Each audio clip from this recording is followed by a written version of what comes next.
The day I came home from the hospital, nothing was mine anymore. The locks were changed. My life was left in boxes by the door like unwanted donations. My name is Edward Hale. I'm 74 years old, a retired history teacher, widower, and father of 2. I've lived in the same brick house for nearly 50 years, the house I built, board by board, with my late wife, Margaret. Every inch of that home carries her memory. The garden she planted, the kitchen where she cooked Sunday dinners, the small library where we read together when the children were young. When I left for the hospital 2 weeks earlier, I thought I'd be coming back to that same life.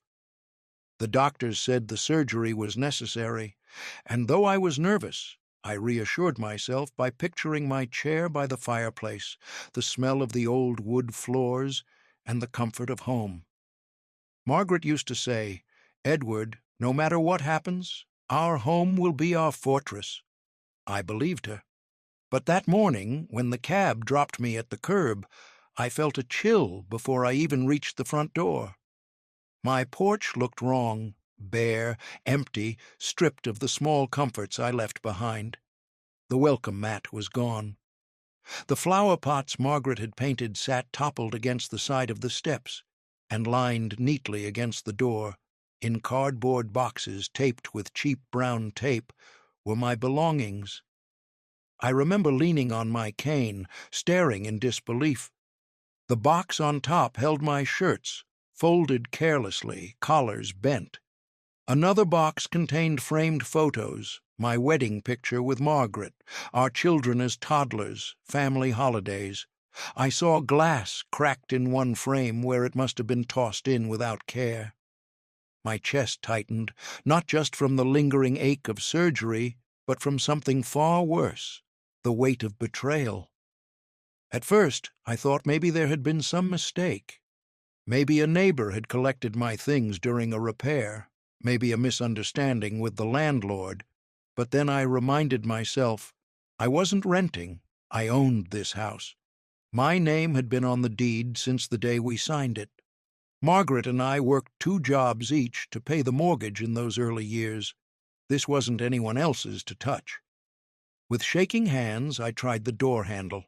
Locked. My key no longer fit.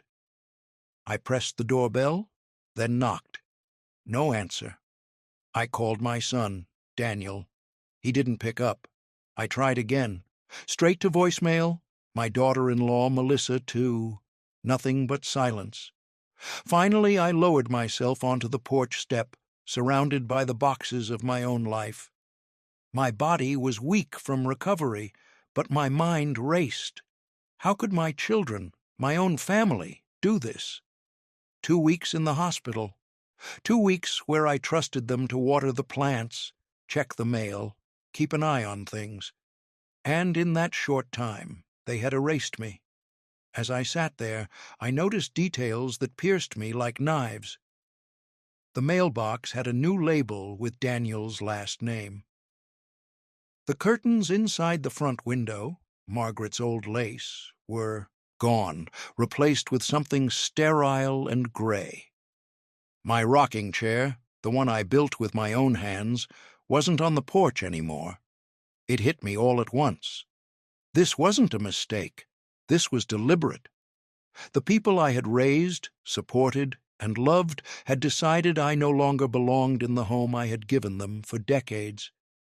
They had taken it for themselves and left me on the doorstep like an unwelcome guest.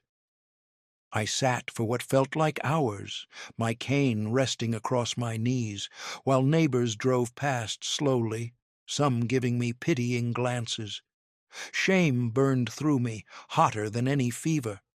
I wasn't just an old man recovering from surgery. I was a man stripped of dignity by his own flesh and blood.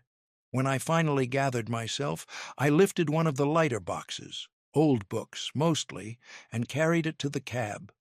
The driver helped me load the rest. I didn't have the strength to argue or pound on the door anymore. Not then. My body was still fragile, stitched together, and my pride too raw to risk breaking in front of them. As we drove away, I pressed my hand against the box of photos, feeling the cracked glass beneath my palm. I thought of Margaret's smile, of her words about home being our fortress, and I whispered to her, though she was gone, "They've taken everything, Margaret, but I'll find a way to take it back." That was the moment the grief inside me hardened into resolve.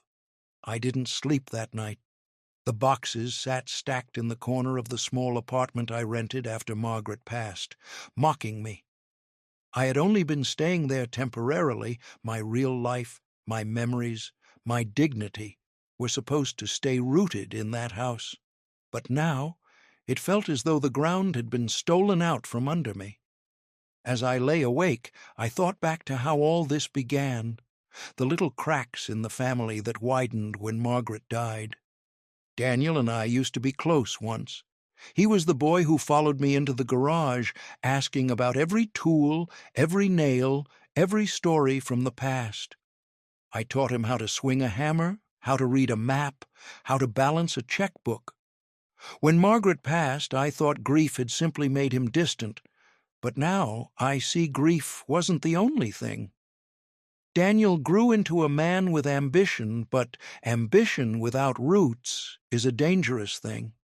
He built a nice-looking life, a good job in finance, a big car, a polished smile, but beneath the shine there was rot, debts he never admitted to, failed investments whispered about by relatives, and a wife who measured everything in terms of money and appearances. Melissa. From the day she married Daniel, I could sense her hunger. At first I told myself it was normal. Young couples dream of bigger houses, fancier things, but Melissa's eyes weren't just set on the future, they were fixed on what I already had. More than once, she'd walked through my home and said things like, "Such a waste of space for one person. You could live somewhere smaller and cozier, Edward. Let us put this place to good use." I used to laugh it off. I thought she was joking. But over time, those comments sharpened. At a Christmas dinner, she said, "It's not really fair, is it? A whole house for one old man when families like us need space." Daniel chuckled awkwardly, but he didn't contradict her. That should have been my warning. And then there was Claire, my daughter. She was the quiet one, softer like her mother. She moved out of state years ago and built her own life with her husband and children. Claire never asked me for a dime. Whenever she visited, she'd bring home-baked pies or sit with me in the garden, talking about ordinary things. But distance kept her from seeing the little changes happening inside the family.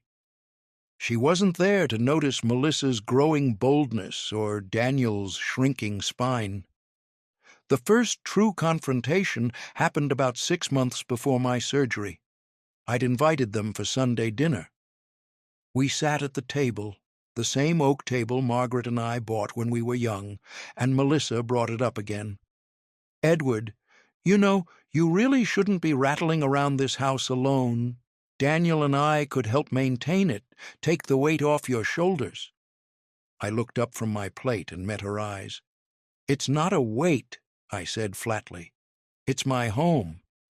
Daniel cleared his throat. "Dad, she's just saying we could make better use of it. You're retired, and the house needs repairs." I remember the heat rising in my chest. "Better use?" I asked. "That house was built with your mother's hands. It's where you grew up. It's not an extra property to shuffle around like a deck of cards." The room went silent after that. Melissa smiled thinly, the kind of smile that says she thinks she's already won. I should have pushed harder then, but I let it go. Maybe part of me didn't want to believe my own son could turn against me. Now, sitting among the boxes of my life, I realized that dinner had been the first crack of thunder before the storm. The phone buzzed beside me. It was nearly midnight, but I called Daniel again. This time he answered. "Dad," he said, his voice heavy with irritation, "it's late. What do you want?" "What do I want?" I repeated, my voice trembling with anger. I want to know why my home is locked, why my things are on the porch like garbage. Explain that to me." There was a pause. Then Daniel sighed, the way a man sighs when he's already decided he owes you nothing. "Dad, you shouldn't be living there anymore. Melissa and I talked it over. It's too much for you, and frankly, it's better this way. We're going to make good use of it. You can stay at the apartment." I sat in stunned silence. "Better this way? For whom?" "For everyone," he said simply, and then he hung up. I stared at the dark ceiling, phone clutched in my hand, pulse hammering in my ears. My own son had decided my fate without me.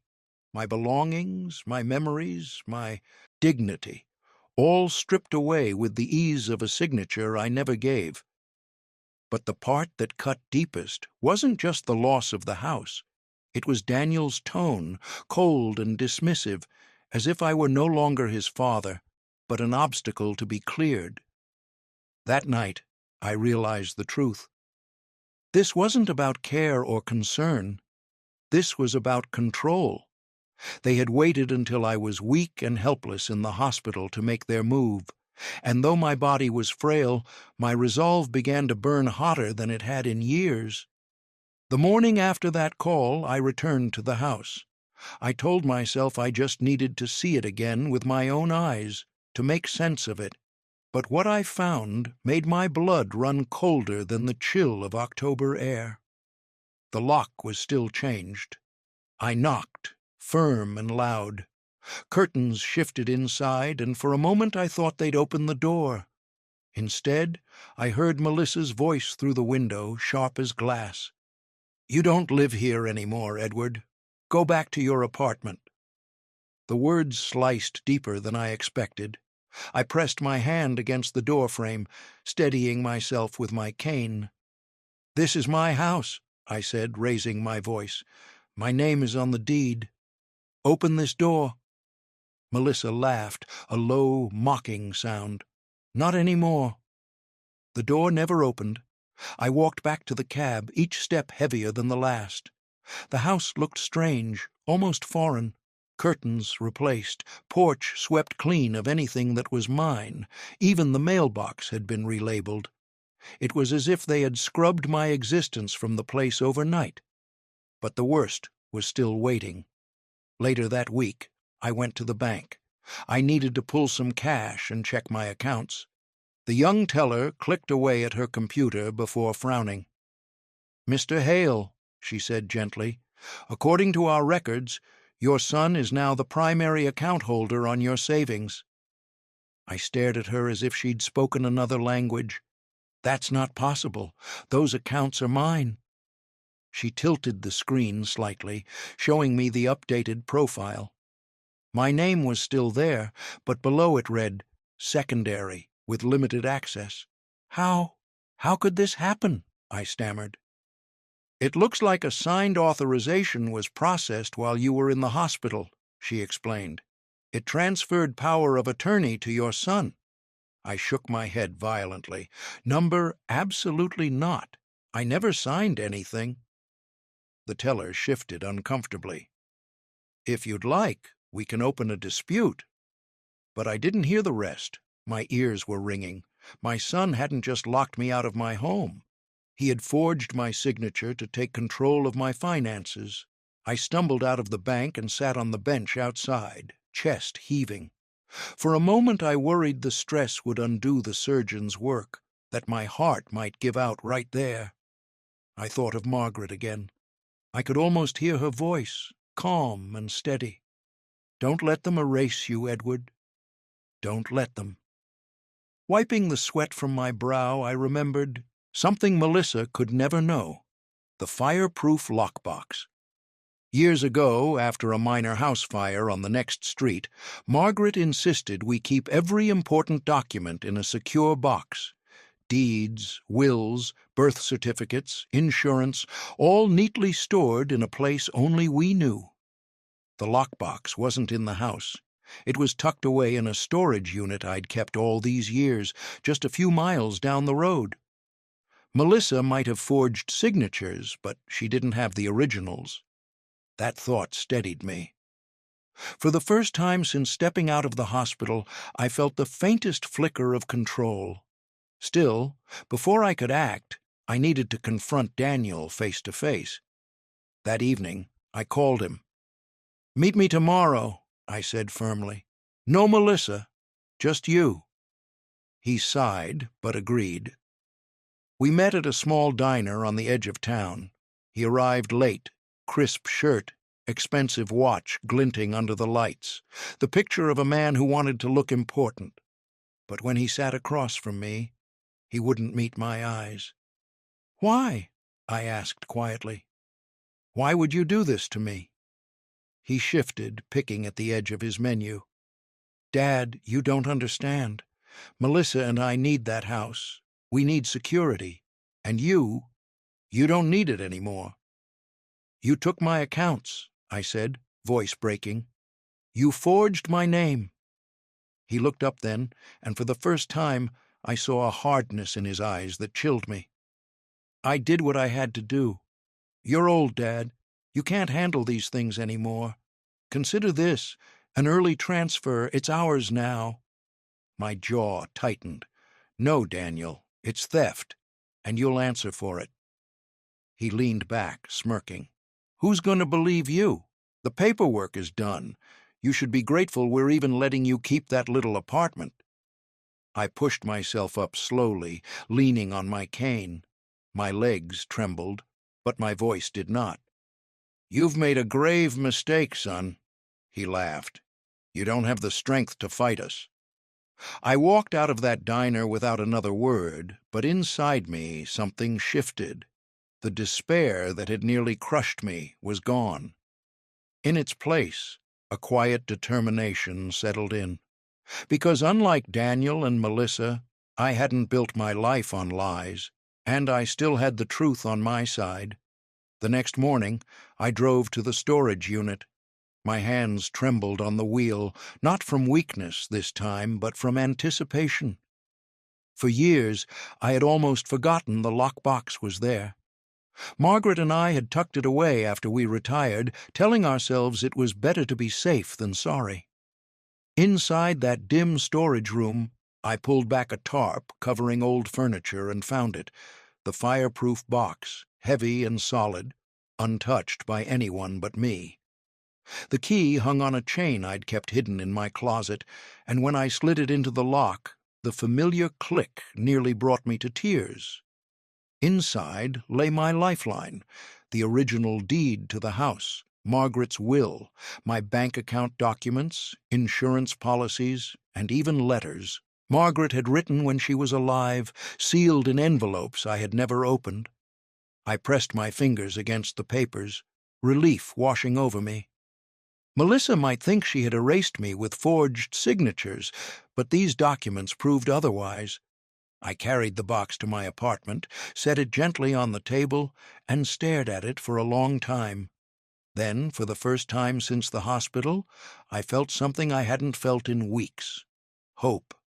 Still, I knew I couldn't fight this battle alone. That evening, I called Martin. Martin Lewis had been my colleague years ago. He taught civics while I taught history.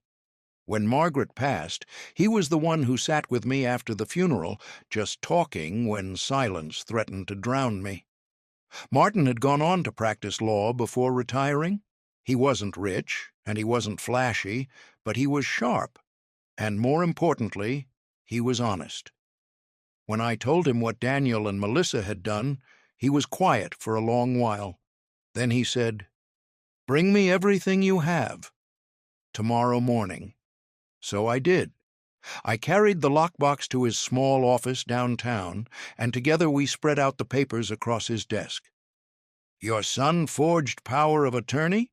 Martin asked, adjusting his glasses. "Yes," I said. "At the bank, they showed me the records. But he never had my permission." Martin nodded. "Forgery of this kind, especially against an elderly parent, is a serious offense. And with the originals here, we can prove it. I leaned back in my chair, weary but grateful. Do I have any chance of stopping them? Martin's eyes softened. Edward, not only can we stop them, we can reverse everything. The law is on your side, but we'll need to act quickly before they try to sell the house or drain more accounts. That night, Martin filed an emergency injunction. Within 48 hours, the court issued an order freezing any sale, transfer, or refinancing of the property. Daniel and Melissa didn't know it yet, but the fortress they thought they had taken was already slipping out of their grasp. A week later, I found myself back at the diner. Not to beg this time, but to face them with a calmness they couldn't comprehend. Daniel was already there, sipping coffee like a man who thought he held the world in his hand. Melissa sat beside him, perfectly groomed, smirking when she saw me. "Well, look who's here," she said. "Back to argue again?" I lowered myself into the booth across from them. My cane rested against the seat, but my voice was steady. "You've made a mistake," I said, "and it's going to cost you." Daniel snorted. "Please. You have no proof. It's already done." I let a small smile cross my face. Funny thing about proof. It has a way of showing up when you least expect it. Melissa leaned forward, her voice dripping with mock concern. "Edward, you should just accept this. You're too old to fight us. Isn't it better to let family handle these things?" I met her gaze, evenly. Family doesn't box up a man's life while he's in a hospital bed. Family doesn't steal. The color rose in her cheeks, but she said nothing. I stood then, leaning on my cane. "Enjoy the house while you can," I said quietly, "because soon it won't be yours to touch." I walked out, leaving them staring after me. That night, I sat in my apartment with the injunction papers in my hand. For the first time since this nightmare began, I allowed myself a smile. They thought they had stripped me of everything, my home, my savings, my dignity. But they had underestimated me. I wasn't just an old man clinging to the past. I was a husband, a father, a teacher, and a fighter. And I was just getting started. The calm didn't last long. Barely a week after the injunction was filed, my phone rang late in the evening. The number flashed as private. Against my better judgment, I answered. It was Daniel. "What did you do, Dad?" His voice was sharp, frantic. "Why can't I access the accounts? Why is the bank stonewalling me?" I leaned back in my chair, keeping my voice even. "Because those accounts were never yours to begin with." "You don't understand," he snapped. "Melissa and I, our plans—" "Your plans?" I interrupted. "What about my life, Daniel? My home, my savings? You stripped me of everything while I was on a hospital bed, and you think I care about your plans?" Silence. Then he hissed, "You'll regret this." And he hung up. 2 days later, he made good on that threat. At least, he tried. I was returning from the pharmacy when I found him waiting outside my apartment. He was pacing, jaw clenched, hands shoved deep into his coat pockets. Melissa sat in the car, engine running, her eyes cold and unblinking as a hawk's. "Dad, we need to talk," Daniel said, stepping forward. I tightened my grip on my cane. "We've talked enough." "No, listen." His voice softened, but it was the kind of softness that comes with manipulation, not care. "You're making this harder than it has to be. Melissa and we've already started plans for renovations. We told the kids the house would be theirs someday. You can't just yank that away." I stared at him, stunned. "Renovations? Daniel, you don't own that house. You never did. And as for my grandchildren, don't you dare use them as pawns." His face hardened again, the mask slipping. "You think the court's on your side? You're old, Dad. Judges see that. They'll believe you're confused, that you don't know what you're signing anymore. Anger flared in me, but I kept my voice measured. Confused. I may be old, but I'm not blind, and I'm not weak. You forged my name. That's not confusion, that's crime. Melissa honked the car horn, impatient. Daniel glanced back at her, then leaned in close, lowering his voice. Drop this, Dad. Drop it, or you'll lose more than just the house. I met his gaze, steady and unflinching. The only thing I've lost is the son I thought I had. His jaw tightened. He turned and walked back to the car, slamming the door so hard the echo rattled through the parking lot. They drove off without another word. I stood there for a long while, heart pounding, but I didn't crumble. Not this time. That night I told Martin everything. They're desperate, he said, frowning. That's good. Desperate people make mistakes, and the more they push, the worse they'll look in court. Still, I couldn't shake the weight in my chest. It wasn't just about property or money anymore. It was about my son looking me in the eye and treating me like an obstacle, not a father. A few days later, Claire came to visit. She had heard whispers from neighbors, people gossiping about Daniel and Melissa moving into my house. She brought me a basket of groceries and sat across from me at the kitchen table, her eyes full of worry. "Dad," she said softly, "I should have been here sooner. I'm so sorry." I shook my head. "You've got your own life, Claire. This isn't your fault." "But it's breaking my heart," she said, reaching for my hand.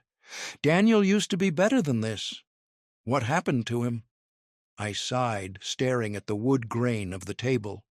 Greed happened, and a wife who saw me as a dollar sign instead of a father. Claire's grip tightened. "Tell me what I can do to help." Her words were a balm I didn't know I needed. For weeks I'd felt stripped and alone, but here was my daughter, steady and loyal. "Just stand by me," I whispered. "That's all I need." Over the next few days, the tension escalated. Melissa tried to contact me through neighbors, spreading rumors that I was losing my mind. Daniel left angry voicemails demanding I retract the injunction. But every attack only steeled my resolve, because I knew something they didn't. Martin had discovered even more. The forged power of attorney wasn't the only thing. Daniel had also attempted to move funds between my accounts, leaving a paper trail of transfers that pointed directly to him. And when Martin showed me the documents, stamped and dated, I felt a surge of grim satisfaction. "They think I'm weak," I told him. "They think I'll roll over." Martin nodded. "Then it's time we show them you're not." The battle lines were drawn, and for the first time I felt not just betrayed, but ready. The weeks leading up to the hearing felt endless. Every time the phone rang, I braced myself for another attack, another voicemail from Daniel dripping with fury, or worse, another cold, cutting message from Melissa. But instead of collapsing under the pressure, I found myself growing steadier. Perhaps it was the rhythm of routine, getting up, making my own breakfast, walking slowly but deliberately around the block. Or perhaps it was Claire, who visited often, sitting with me in the evenings, her quiet presence reminding me that not all family ties rot when tested. And then Martin called. His voice carried a restrained excitement. "Edward, I think we've found the lever we need." He came by that afternoon, his briefcase bulging with papers. On my table, he spread out bank records, notarized forms, and a thick folder of correspondence. "Your son didn't stop at forging power of attorney," Martin explained, tapping one of the pages. "He attempted to open a joint line of credit in your name. The bank flagged it because the handwriting on the documents didn't match your signature history. They froze the process, but the attempt is logged. That's attempted fraud." I leaned forward, my fingers trembling over the page. "A line of credit? For how much?" $200,000, Martin said grimly. The number made my stomach turn. Daniel hadn't just tried to take my home. He'd been preparing to bury me in debt I'd never agreed to. "Do we have proof?" I asked, my voice low. Martin's eyes met mine. "Ironclad. Between the bank's flagged records and the originals you kept in the lockbox, this is more than enough to dismantle their entire scheme. And the court won't just dismiss their claims, they could face criminal charges." I sank back in my chair, letting out a breath I hadn't realized I was holding. For weeks I had felt cornered, stripped of power. But now, for the first time, I could see the scales tipping. The day of the hearing arrived with gray skies and steady rain. Claire insisted on driving me. As we pulled up to the courthouse, she touched my arm. "No matter what happens, Dad, I'm proud of you. You didn't let them walk over you." I squeezed her hand, too choked with emotion to speak. Inside the courtroom, Daniel and Melissa were already seated. Melissa wore a tailored suit, her hair perfectly styled, her expression icy. Daniel looked restless, tapping his foot, his jaw tight. When his eyes met mine, there was no warmth left, only a kind of simmering resentment that made my heart ache. The judge, a stern woman with silver hair, called the case to order. Martin rose, his voice steady as he laid out the facts. The original deed in my possession, the lockbox with untouched documents, the bank's flagged forgery, the attempted line of credit. At first, Melissa smirked, as if she believed Martin was bluffing. But when the bank's records were entered into evidence, her composure cracked. She shifted in her seat, her lips tightening. Then came the moment I'll never forget. The judge turned to Daniel. "Mr. Hale, did you at any point forge your father's signature to obtain power of attorney or access to financial accounts?" Daniel hesitated. His lawyer leaned toward him, whispering urgently. Finally he muttered, "I was just trying to help him. He doesn't understand finances anymore." The judge's eyes narrowed. "That is not an answer. Did you forge his signature?" Silence. Melissa reached for his arm, hissing under her breath. Daniel pulled away. "Yes," he finally said, his voice almost inaudible. The gavel struck once, sharp as thunder. "Forgery and attempted fraud are serious crimes, Mr. Hale. This court will not tolerate such actions." Melissa shot him a look that could have cut glass, her carefully crafted mask finally slipping. For once, she was speechless. I sat there, my cane resting against my leg, my hands folded in my lap. I didn't gloat. I didn't smile. I simply breathed, long and deep, the kind of breath a man takes when he knows the weight is finally lifting. The judge declared the house and all accounts fully restored to me. Daniel and Melissa were barred from any further access or authority. Restitution would be required for funds they had already tampered with. And though the criminal charges would be handled separately, the message was clear. Their scheme had collapsed. As the court adjourned, I glanced at Daniel one last time. His shoulders were slumped, his eyes darting away from mine. Melissa stormed out without looking back. Claire squeezed my hand. "You did it, Dad," she whispered. I shook my head. "No," I said softly. "The truth did it." For the first time in weeks, I felt the fortress Margaret had spoken of, not the walls of the house, but the strength of standing firm in what's right. The drive home from the courthouse was quiet. Rain streaked the car windows, blurring the world into muted shapes. Claire drove, her hands steady on the wheel, while I sat with the court papers folded neatly in my lap. They felt heavier than they should, heavier because they represented more than ink and signatures. They were the proof that I had not been erased. When we pulled up to the house, I asked Claire to stop at the curb. My house, my fortress. For weeks it had felt like a stranger's place, stolen and stripped of me. Now it was mine again. We stepped out together. The porch still bore traces of their presence. The curtains Melissa had chosen hung stiff and soulless in the windows. The flower pots Margaret once painted were missing. But soon I would restore it, piece by piece. As we reached the door, I saw Daniel's car parked in the driveway. Melissa stood on the porch, arms crossed, lips pursed tight with fury. Daniel hovered behind her, his face pale and drawn. Claire stiffened beside me. "Do you want me to call Martin?" "No," I said quietly, leaning on my cane. "This is mine to finish." Melissa's voice cut the air like a knife. "You think a judge's piece of paper changes anything? You're too old to handle this house.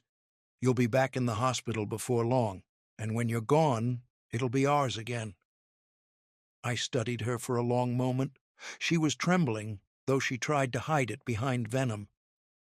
Then I looked at Daniel, my son, the boy who once clutched my hand on his first day of school, the boy who promised his mother he would look after me when she died, now standing before me, smaller than I had ever seen him. "Melissa," I said, my voice steady, "this house was never yours to take. And it never will be." Her eyes flashed, but before she could speak again, Daniel stepped forward. His shoulders slumped, his voice low. "Dad, Don't," I interrupted, lifting my hand.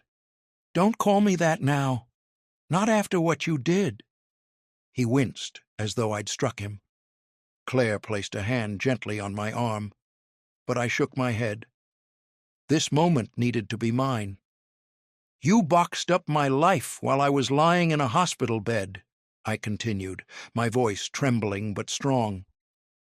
"You took the house your mother built, the savings I worked 40 years for, and you claimed them as your own. Do you know what that means, Daniel?" He looked down, his lips pressed tight. "It means," I said, my throat tightening, "that you didn't just steal from me. You betrayed the very man who gave you everything. You betrayed your mother's memory." Silence fell. Melissa shifted, clearly impatient, but Daniel stayed frozen, eyes on the ground. "I fought you in court," I said, straightening as much as my cane allowed, "and I won. But the real loss isn't measured in deeds or accounts. The real loss is here." I tapped my chest. "Because from this day on I can never look at you the same way again." Melissa scoffed, rolling her eyes, but Daniel flinched. He finally looked up, his face pale, his eyes rimmed red. I thought I was securing our future," he muttered. "Our?" I asked, nodding toward Melissa. "Or hers?" His mouth opened, then closed. No answer came. I stepped forward, cane clicking against the wood of the porch. "Leave," I said quietly. "Both of you. Don't come back." Melissa's face twisted in fury. "You can't cut us out forever." I held up the court papers, my hand steady. "I already have." For a long moment, the only sound was the rain tapping against the gutters. Then Melissa turned sharply, heels clicking as she stormed past Daniel toward the car.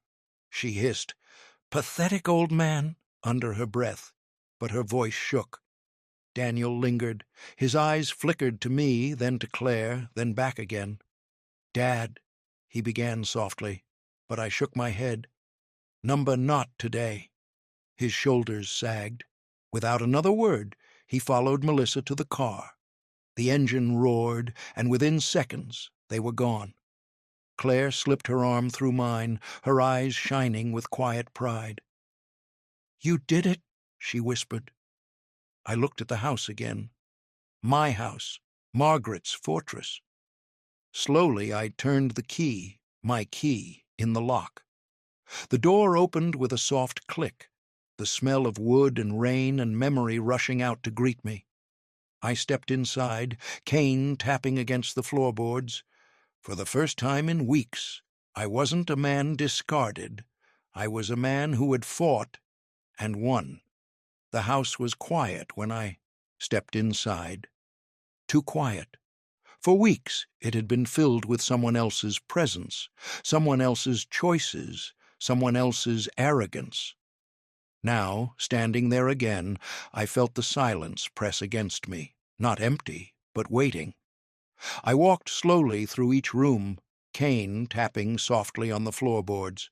The curtains Melissa had hung were harsh, blocking the warm sunlight. I drew them open, and the room lit up in a way I hadn't seen since before the hospital. Dust floated in the light, like tiny reminders that the house was still mine, still alive. In the living room, I found boxes shoved against the wall, some of my belongings left where they'd dumped them after stripping me out. I knelt as best I could, opening one. Inside, Margaret's photo smiled up at me from behind a cracked frame. My chest tightened, but this time it wasn't pain, it was relief. I placed the photo back on the mantel where it belonged. "We're home, Margaret," I whispered. Over the next few days, I worked slowly to restore the house. Claire helped me unpack, her children even stopping by to carry heavier boxes. We laughed together as we rediscovered old keepsakes, and for the first time in a long while I felt warmth where only betrayal had lived. I found myself lingering in the small library Margaret and I had built. Shelves of books we once read aloud together lined the walls, dusted but untouched. I sat in my old chair and let the quiet wrap around me. For weeks I had wondered if I would ever feel safe again. Now, in this familiar room, I felt not just safe but whole. Still, there were scars. I kept thinking of Daniel, my son, my blood, his face in court when he admitted the truth, the shame in his voice, the way he couldn't meet my eyes.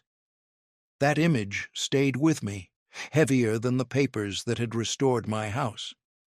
There's a kind of grief that doesn't come from death, but from betrayal. It's quieter, sharper, and it lingers in places you don't expect. I felt it every time I walked past the garage where Daniel once learned to hammer nails beside me. Every time I passed the swing, Margaret and I hung for him in the yard. I knew I couldn't erase him from my heart entirely. No parent truly can. But I could draw the line between love and trust. Love remains, even when it's wounded. Trust, once broken, may never return. One evening, after the dust had settled, Claire and I sat on the porch. The sun dipped low, painting the sky in the same colors Margaret used to love.